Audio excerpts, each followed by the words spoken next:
So magandang araw. Bayad tayo ng bills ng PLDT Home using Paymaya. Open your Paymaya app. Sa middle part, click Bills. Hanapin mo yung PLDT Home. Click PLDT Home. Enter account number. Fill upan yung lahat ng data.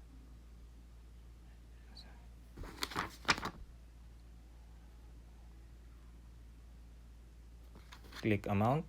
Magkano yung babayaran. Oops, 6495.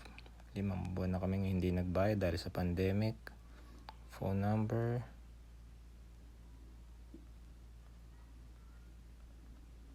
And click search. So sa amin, naka-DSL with landline kami. So, pwede rin kung landline lang ang meron kayo. Sa amin, DSL with landline. Done. Okay. Double check yung inputs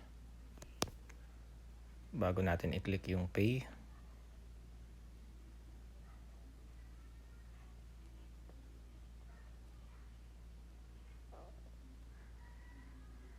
Okay, click pay, upper right.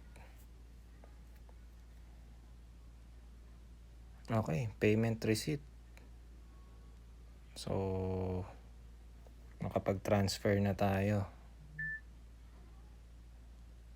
Okay, please like and subscribe. Thank you.